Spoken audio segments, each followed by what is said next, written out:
ये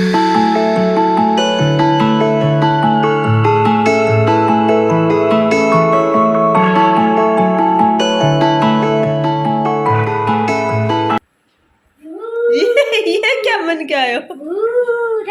ये किसने बनाया? दीदी ने। मैं भूत हूँ, मैं सबको खा लूंगा। तो जी आज अभी बस मिली नहीं है और स्कूल के बाद बैठे हैं चवा गांव में, वेट कर रहे हैं बस का, देखते हैं कितने बजे मिलती है। काफ़ी लेट हो गया और आज घर पे काम भी ज़्यादा है क्योंकि वो आपको पता ही है कि रूम का सेटअप करना है। 2 बजे है, 2 बजे तक तो बस आई नहीं है, अब देखते हैं कितने बजे आती हैं। 2 बजे के जस्ट बाद ही बस मिल गई थी। और घर जाके सबसे पहले तो आटा जाते हुए आटा दूध दही ये लेके जाना है और ये ले जाने के बाद खाना बनाना, खाना बना के फिर जाना आधार कार्ड बनाने और वापस आके वापस उस रूम की शुरुआत करते हैं और कंप्लीट मेकओवर करते हैं। तो ये सब्जी आलू की बनाई। ये ऑनलाइन शॉपिंग का प्रोडक्ट है जो कि वापस देना है क्योंकि घर पे आया था वो भाई साहब और मैं घर पे थी नहीं, तो अब मैं बाहर किसी दुकान पे रखी हूँ, फिर मैं बाहर जा रही हूँ। मैं जा रही हूँ बच्चों के आखिर आधार कार्ड बनवाने और दिव्या कह रही है आज मैं उस सत्य को झुठला कर रहूंगी कि आधार कार्ड की फ़ोटो अच्छी नहीं होती। हाँ। क्या सी दिख रही भूतनी जैसी, मुझे लगा पता नहीं क्या मेकअप करके तैयार होगी। आजा। तो ये स्टेशनरी पर कुछ लाई हूँ, घर ला के आपको दिखाऊंगी। तुम टेम्पो में बैठ गए, किसको पूछ के बैठ। आजा मम्मा, ये क्या है? उस सेल वाले ने हमारी एक सेल हड़प ली। तो ये वापस आते वक्त है, आधार बनाने गए थे वहाँ पर, तो मैं यहाँ बच्चों को एक साइड में खड़ा करके गई थी। रोड क्रॉस करना काफ़ी जो है डिफ़िकल्ट रहता है, लेकिन ये जो है टेम्पो देख के अंदर बैठ गए हैं और अब हमारे हम वापस घर आते ही शुरू करेंगे वो वाला काम जो कि हमने बाकी रखा हुआ है। तो दोस्तों यहाँ पर बज चुकी है 5:45 और हम जाकर आ गए चक्कर मार के क्योंकि आज वो भाई साहब थोड़े जल्दी चले गए और हमको वापस आना पड़ा बिना आधार बनाए हुए।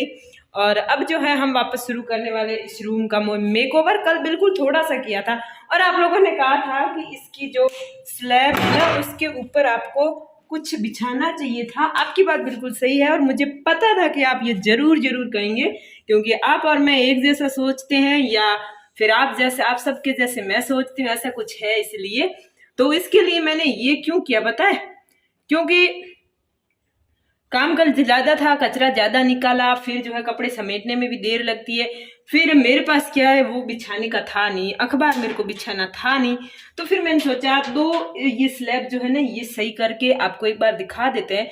ऐसा ना हो कि पूरे दिन सिर्फ कचरा ही कचरा दिखा, शाम तक कोई रिजल्ट नहीं निकला, ऐसा नहीं होना चाहिए। तो इतना मैंने आपको दिखा दिया और आज फिर मैं लेके आ गई हूँ जो इसके बिछाने हैं वो, तो फिर आज आप वो भी देख लीजिए और आज बहुत ही सुंदर दिखने वाला है। कैसा लाई हूँ आपको दिखा देती हूँ।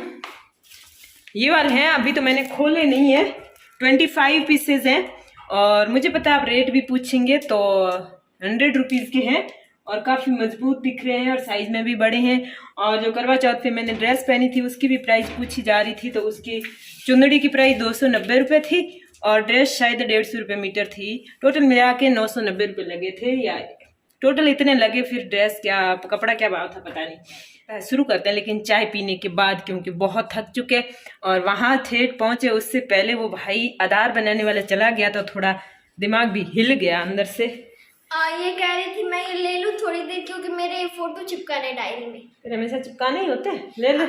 और ये गर्मी के अंदर है ना ऐसा पहन के ठंडी है ही नहीं। और ये मैंने बनाया था, वैसे इतना कोई मोटा स्वेटर है नहीं, ठीक है फैंसी है, गर्म नहीं है इतना, ये मैंने ही बनाया था। और फिर जो लास्ट ईयर सीधी गर्मी आ गई थी इसने पहना ही नहीं। और ये क्या ये थोड़ा खिसका से इसने कर दिया। तो एक तो आप रिंग लाइट की प्राइस पूछ रहे थे, तो 1400 रुपये में रिंग लाइट लाई थी। और इसके अलावा आपके 1-2 सवाल थे उनके जवाब भी दे देती हूँ।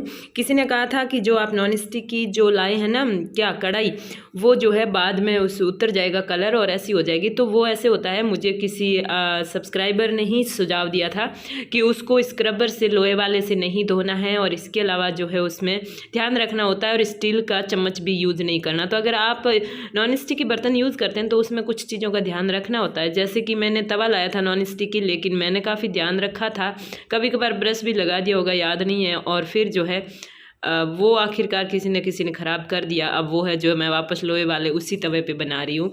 और इसके अलावा एक और था, कल वाले वीडियो में बाहर जो वो रैक आ रही थी शू रैक, तो पूछा जा रहा था आप और लेके आ गए, तो मेरे से 3-4 रैक मंगवा ली है। एक भाई ले गया और 1-2 और मंगवाई, तो वो मैं लेके आई। मैं घर पे थी नहीं, आ गए तो बच्चों ने खोल के सेट करके रख दी है। तो अच्छी है। किसी ने कहा था कि ये भी ख़राब हो जाएगी 1 साल में लगभग, तो मतलब जूते नए वाले रखो उसमें। अगर पुराने वाले बाहर आपको रखने हैं ना, जो डेली यूज़ करते हैं, तो वो इतनी नहीं चलेगी, उसका कपड़ा ऐसा ही आता है। और अगर नए वाले जूते अंदर रखते हैं तो कभी कभार खोलनी पड़ती है और अंदर ढके पड़े रहते हैं, डस्ट नहीं लगती है। तो हेलो गाइस, आप कैसे हो? मैं ऐसा हूँ, मैं मेरी दुल्हन के साथ बहुत मस्त हूँ। अब इसकी सैर भी आ गई, इसलिए अब इसको ऐसे चलाते ये खुलता और फिर इसको ऐसे करके इसमें से लाइट निकलती और इसको बिना खोले भी लाइट कर सकता है। देखो बड़ा मजा आएगा इसके साथ खेलने में। तो तेजस की नाइट स्कोप दिन में आई थी और उधर हम गए थे मार्केट में, तब इसकी बैटरी लेके आए थे, सेल लेके आए थे, साथ में नहीं आए थे, ऑनलाइन मंगाया हुआ था। तो जूतों के लिए उस रैक को यूज़ करना है, नए जूतों के लिए करिएगा। और अगर कपड़ों के लिए करते हैं तो वो काफ़ी चलेगी, क्योंकि लास्ट ईयर मेरे भाई के भी लाए थे और अब तक उसका कुछ नहीं बिगड़ा है। तो मेरे कहने का मतलब ये है कि कुछ चीज़ों को विशेष तौर पर आपको सावधानियाँ रखनी होगी, तभी जाकर वो ज़्यादा चलने वाली हैं, उनको सुरक्षित रखना पड़ेगा। तो ये जो कल वाले कपड़े जो समेटे हुए थे, इनको बड़ी ही सावधानी से और बहुत ही संभाल कर निकालने होंगे और फिर इसके नीचे वो वाला पेपर चिपकाना है। तो इनको ध्यान से नहीं हटाया तो बिखर सकते हैं और डबल मेहनत लग सकती है और बहुत मुश्किल होता है अगर सही से समेटना हो, बिल्कुल जो है स्केल लगा के कैसे से समेटते हैं वैसे। तो ये वाला जो पेपर आपको चिपकाना है ना, तो दुकान वाले ने कहा था कि आप ले जाओ फेविस्टिक या फिर उसने फेविकॉल भी दिया था, और गोंद से तो बिल्कुल नहीं चिपकता। लेकिन उससे अगर चिपकाते हैं ना तो क्या होता है कि सूखने में टाइम लगता है, तब तक इधर उधर खिसक जाता है। तो इसलिए टेप ठीक है। और एक तरफ से जो है ये ब्राउन वाली टेप थोड़ी मजबूत होती है और नीचे चिपका देते हैं, सामने बिल्कुल नहीं चिपकाना। तो एक तरफ से चिपका के फिर दूसरी तरफ की किनारी जो है ना वो मोड़नी चाहिए, जिससे कि बीच में बिल्कुल ढीला नहीं रहे, जिससे सलवटें ना आए। तो इस तरह अगर आपको ये वाला पेपर कहीं पर भी चिपकाना है तो फिर इसको आप इस टेप से चिपकाइए, काफ़ी अच्छा रहेगा। तो ये वाला जो पेपर है, यहाँ पर 6 पीस यूज हुए हैं और ये रैक अपनी पूरी हो गई है और बहुत ही ज़्यादा सुंदर लग रही है। पहले तो ऐसे ही लग रहा था जैसे कपड़े समेटे तो हैं मेहनत करके, लेकिन यूं ही मतलब रफ एंड टफ फेंक दिए हैं, बिना जो है किसी बिछोने के अच्छे नहीं लगते हैं। और पेपर बिछाते तो ऐसे ही खिसकते रहते और सुंदर भी नहीं लगते, फिर वो कलरफुल कपड़ों के नीचे जो है ऐसा कुछ दिखता नहीं कि कुछ लगाया हुआ अलग से। तो ये पहले तो मैंने समेटे हुए कल वाले कपड़े कर दिए हैं और ये दिव्या कुछ लेने आई है अंदर और अब जो है नए कपड़े समेट रहे हैं। तो फिर ये जो लहंगे हैं ये नीचे कैन लगा है इनके, इसलिए इनको इससे ज़्यादा छोटा नहीं समेट सकते, तो थोड़े बहुत ये बाहर भी रह सकते हैं। तो मैंने इनको लास्ट वाले कोने की साइड रखा है और मैं वो वाली साइड बाहर रखती हूँ जहाँ से अंदर से कपड़ा कम से कम दिखता है। अब इसको मैं उल्टा घुमा दूँगी ताकि इस साइड से कम दिखे। एक बार तो मैं बड़े अच्छे से समेट रही हूँ, बाद में क्या होने वाला है नहीं पता है, लेकिन दीपावली तक तो कम से कम मुझे इसे मेंटेन करके रखना ही है। सफाई में सबसे ज़्यादा टाइम लेने वाला जो काम होता है वो है कपड़े समेटना, और वो भी अगर कपड़े एक ही साइज़ में बिल्कुल सही से समेटने हो ना तो फिर हर कपड़ा भले कितने अच्छा पहले से समेटा हुआ हो उसको दोबारा समेटना पड़ेगा और उसी साइज़ में और उसी तरीके से जहाँ से जो कपड़ा मोड़ा है एक जैसे कपड़े लगभग वैसे ही समेटने होंगे। फिर दूसरे तरह के कपड़े वो भी वैसे ही, मतलब उनकी साइज़ एक जैसी रखने में काफ़ी दिक्कत आती है।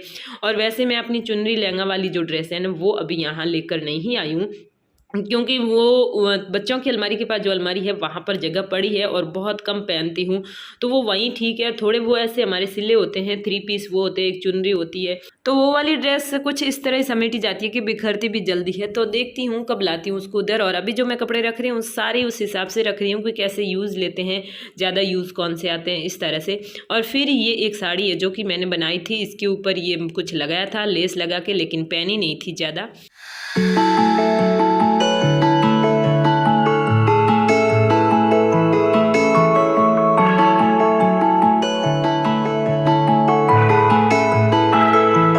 I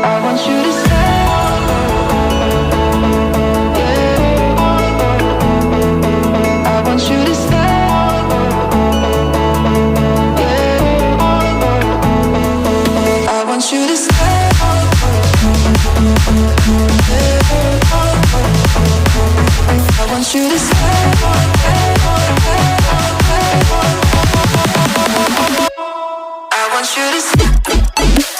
तो अब जो नया कमरा तैयार किया उसका टूर थोड़ी देर बाद कराते हैं, मतलब अच्छी तरह आपको दिखाते हैं। उससे पहले इस कमरे की हालत इस तरह की है। अब इसकी फटाफट से इसको खाली करके झाड़ू निकाल के बस इतना कर देते हैं। पोछा सुबह अपने आप वो लगाएगी और बाकी वाला इसका पूरा कंप्लीट सेटअप बाद में ही करने वाले हैं।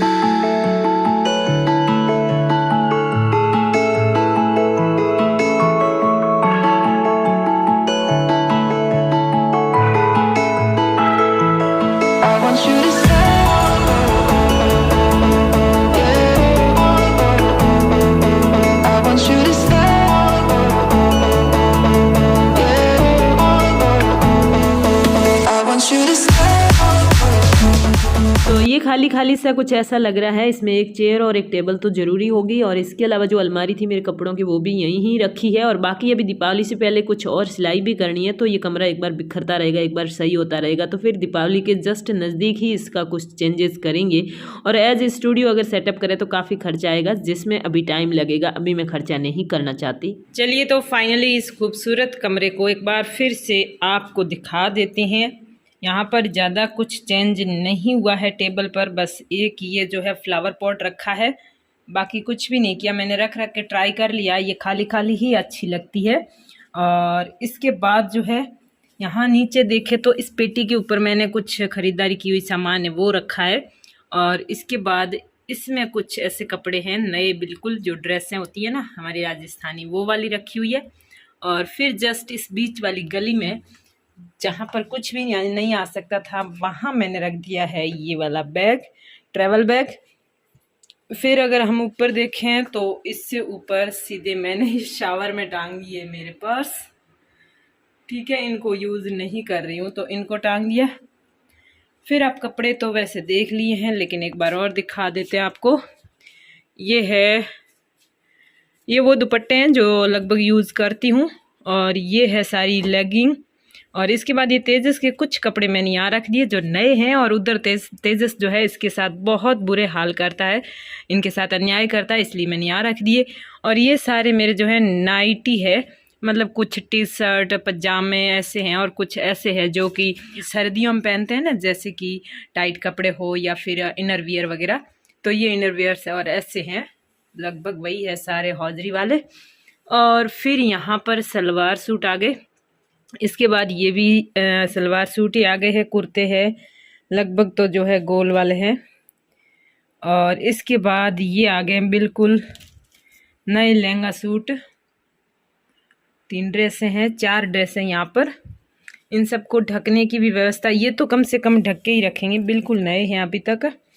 और इसके बाद आते हैं यहाँ नीचे, आपको कल बता दिया था कि ये है पेटीकोट। इसके बाद ये है साड़ियाँ और ये है ब्लाउजेस। ओके, और इसके नीचे वाला ये मैंने दिखाया लेकिन बताया नहीं ये कपड़े किस काम के। तो ये सारे वो कपड़े हैं जो कि सिलाई के लिए मैंने लाए हुए हैं। और ये चूड़ियाँ आज कल से निकाली हुई है कि वो सफाई करते वक्त ख़राब ना हो, तो वो ऐसी पहनी हुई थी तो निकाल दी, अब आज पहन लूँगी। तो फिर ये वो सारे कपड़े हैं जिनकी सिलाई करनी है, कभी टाइम मिला तो करूँगी। उसमें भी लगभग वही कपड़े हैं, लेकिन वो समेट के नहीं रख सकते थे, ऐसे थे, इसलिए वहाँ रख दिए। और वहाँ मेरा एक पुराना पर्स पड़ा है। अब आप सबसे खूबसूरत कोने को देखिएगा, ये वाला है ना खूबसूरत। तो ये मैंने सुंदर सा स्टूल बनवाया था जब हमारे मकान का काम पूरा हो गया और फर्नीचर का काम चल रहा था, तब ऐसे 2 बनाए, एक चौकोर और एक गोल वाला। लेकिन गोल वाला ज़्यादा सुंदर बना है, मना करते करते ही मैंने बना दिया था। और इसके ऊपर ये दिव्या की एक डॉल को मैंने बिठा दिया है, क्योंकि दिव्या भी इस डॉल की बिल्कुल उधर कदर नहीं करती है। कोई भी बच्चे आके तोड़ के चले जाएंगे। काफ़ी मैंने जो है मन को मार कर, हिम्मत बांध कर, और दिव्या की जिद पर इसको ख़रीदना ही पड़ा था मेरे को। और अब इसको ये इतनी जो है रेस्पेक्ट नहीं करती है, तो मेरा दिल दुखता है, तो मैं यहाँ ले आई। और ये एक है क्या कहते हैं फ्रेम, लेकिन इसमें कोई पिक्चर डालेंगे, अभी ऐसे ही रख दिया है। इसके थोड़ा कलर के मैच हो रहा था, मैंने कहा इस टेबल पे ये जच जाएगा। और फिर आप देख लीजिएगा यहाँ पर ये थोड़े मैंने फ्लावर हाथ से बनाए हुए थे, वो यहाँ टांग दिए हैं बस। और इसमें कुछ प्रोडक्ट रखे हुए हैं, तो ये बाकी सारे आपको दिख ही गए हैं। यहाँ ये कल वाले ही हैं। इसके पीछे मन बस 2 अपने जैकेट रखे हैं। और ये जो है ना, ये अपनी काम के नहीं है, बाहर निकाल देते हैं बेल्ट। अभी भी काफ़ी खाली है तो देखेंगे क्या आता है, लेकिन खाली खाली कुछ होना चाहिए, बिल्कुल थब्बो-थब भरा हुआ अच्छा नहीं लगता है। तो इन सबको दिखाते दिखाते बात कर रही हूँ, क्योंकि सफाई करी थी तो शक्ल तो देखने लायक है नहीं, और मैं नहीं चाहती कि आपका लास्ट में जाके मूड खराब हो। तो आपको बताना चाह रही हूँ कि अगर आप दीपावली की सफाई कर रहे हैं, शुरुआत कर रहे हैं, तो आप सबसे पहले उस पार्ट की सफाई कीजिए जिसमें आपका सबसे ज़्यादा मतलब आपकी ऑनरशिप ज़्यादा है या जिस पर आपका कंट्रोल ज़्यादा है। अगर बेडरूम है तो बेडरूम में अगर आपकी ज़्यादा चलती है तो फिर आप बेडरूम से करिए, ताकि कोई आपका सामान बिखेरे नहीं। या फिर वो कमरा ढूंढिए जहाँ पर सबसे ज़्यादा कम बिखेरा होता है, मतलब चीज़ें कम यूज़ करते हैं, उस पार्ट से आप शुरुआत करिए। मुझे लगता है रसोई की सफाई सबसे लास्ट करनी चाहिए। तो आखिर मुझे शक्ल दिखानी पड़ी, और आप कह रहे थे कि ये सब सेट करने के बाद एक बार आप जो है ढक देना इसको। तो ढकने के लिए मेरे पास एक बहुत अच्छी चीज़ है, ये वाला देखिए। इस कपड़े को क्या कहते हैं, एक दिन पुष्पा बता रही थी, मुझे तो इसका नाम याद रहा नहीं। तो इस कपड़े से एक बार ढक के बताती हूँ आपको कैसा दिखता है।